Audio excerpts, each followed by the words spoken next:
Энэхүү зохиомж видео нь байгаль орчны нөлөөллийн наривчилсан үнэлгээг багийн иргэдийн нийтийн хурлын хуралдаанаар хэрхэн хэлэлцэх тухай 3 цуврал хичээл юм. Та бүхэн багийн иргэдийн нийтийн хурлын хуралдаанд идэвхтэй оролцсон уу?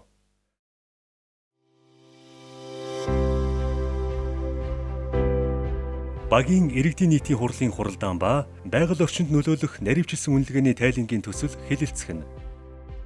2 дугаар хэсэг. Байгаль орчинд нөлөөлөх наривчилсан үнэлгээний тайлангийн төслийг багийн иргэдийн нийтийн хурлын хуралдаанаар хэлэлцэх нь. Багийн иргэдийн нийтийн хурлын хуралдаанаар байгаль орчинд нөлөөлөх наривчилсан үнэлгээг хэлэлцэх үе шат.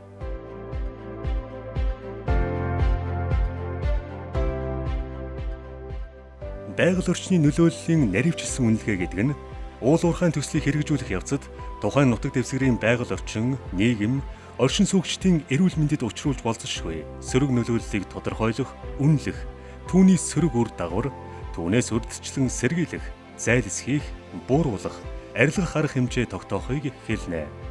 Байгаль орчны нөлөөллийн наривчилсан үнэлгээг эрх бүхий үнэлгээний компани хийнэ.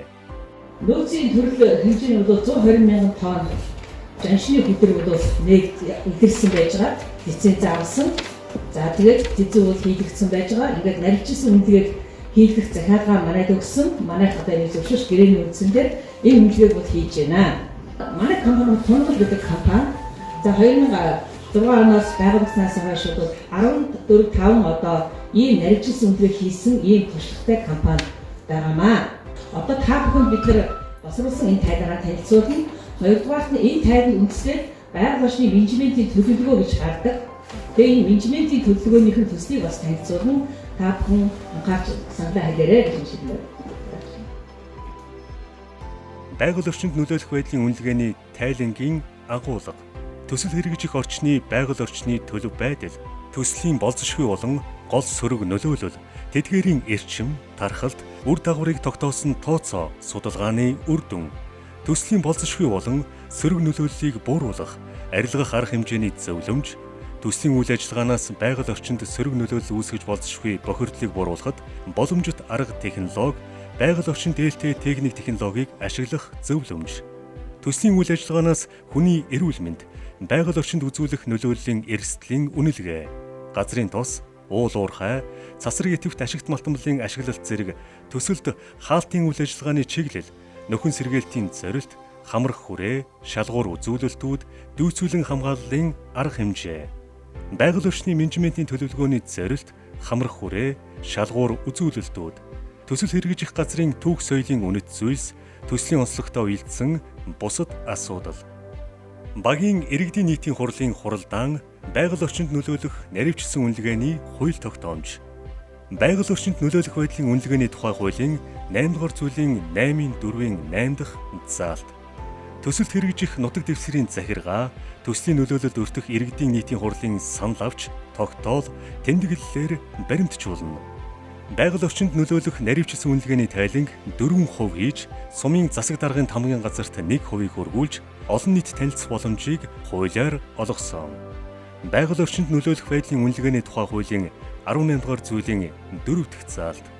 Төслийн нөлөөллийн наривчилсан үнэлгээ хийж байгаа хуулийн этгээд тайлан боловсруулах явцдаа төсөл хэрэгжих нутаг дэвсгэрийн захиргаа, төслийн нөлөөлөлд өртөх нутгийн иргэд, оршин суугчдаас албан ёсоор санал авч хэлэлцүүлэхийг зохион байгуулна. Иргэд юу мэдэж байх ёстой вэ? 1. Уул уурхайн компаниуд нь ашиглалтын тусгай зөвшөөрөл авахдаа заавал байгаль орчинд нөлөөлөх байдлын үнэлгээг хийлгэх ёстой. 2.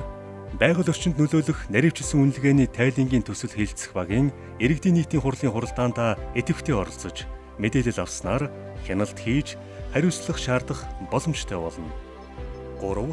Байгаль орчинд нөлөөлөх байдлын үнэлгээг хийлгэхгүйгээр үйл ажиллагаа явуулсан бол үйл ажиллагааг зогсоож, хууль бусаар олсон хөрөнгө орлогыг хурааж, хуулийн этгээдийг 3,000 нэгжтэй тэнцэх хэмжээний мөнгөөр торгоно. Зөрчлийн тухай хуулийн 7-гийн 1-ийн 1.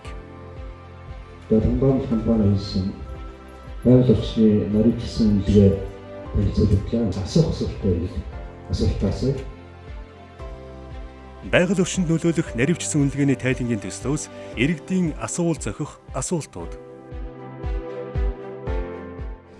Манай компани хаанаас хөрөнгө оруулалт оруулалттай компани байна. Ирсэн ашиг үлдэх эзэндээ байна. Танай компани судалгаа үнэлгээ хийхдээ газар дээр нь хэдэн удаа ирж нөлөөллийн бүсийн иргэдтэй байр өргөдөг хэдийн хугацаанд уулзсан бэ? Хэдэн удаа уулзсан бэ? Байгаль орчин, хүний эрүүл мэнд, мал энэ байгаа байдлаас улам дордохгүй гэсэн баталгааг та нар хийж чадах уу?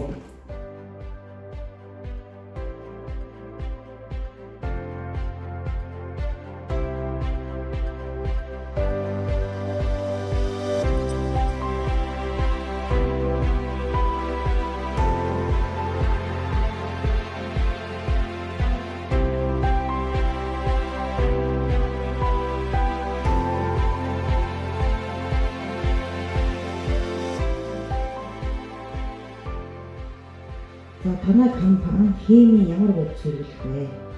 Энийг хэрхэн яаж хаана хадгалах нь хов хаягдлаа тэр зэрэг нөлөөг яаж сарамжуулж бууруулах вэ? Олборлолтой тэврэх процесс тоос шилдэг яаж бууруулах хэмжээ.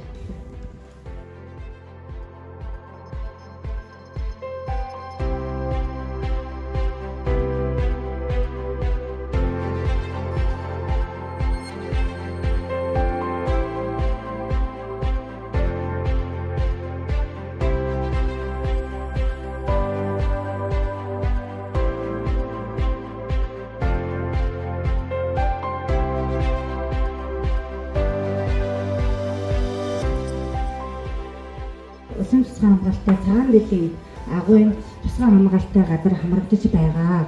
За шууд болон дан байдлаар нөхцөлөх сөрөг нөлөөллийг хэрхэн бууруулж бүхэн төлбөрийг нь олгох арга стандарт байна уу? Малчийн иргэдээс махсуу худалдаж авах уу? Олон хүмүүс ямар шаардлага тавих вэ?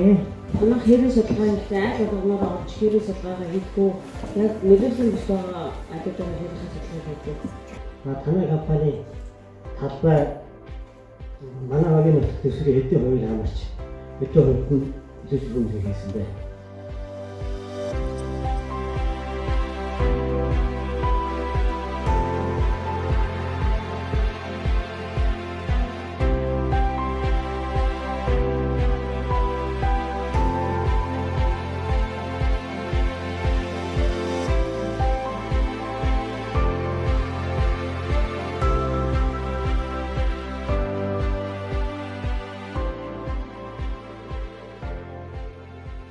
Байгаль орчны нөлөөллийн үнэлгээний хэрэгжил болон байгаль орчны менежментийн төлөвлөгөөний тайлан нутгийн иргэдэд хэзээ хэрхэн ямар хугацаанд танилцуулж байх вэ? Энд нэг бэлчээр асуулт ирсэн байна. За танай компани манай газар нутгийн малын бэлчээрийн 20-30% ашиглах юм байна. За миний хувьд бол бэлчээр нутгийн хайрлах сэтгэл бол та бүхэн хийж байгаа хийх гэж бүтээж байгаа ажлаас ч нэг их байна. За засмал зам биш төмөр зам байх боломж байна уу? Хөлс шороо хэвийн байхад их чухал нөлөөтэй юм байна гэсэн юм асуулт ирнээс ирсэн.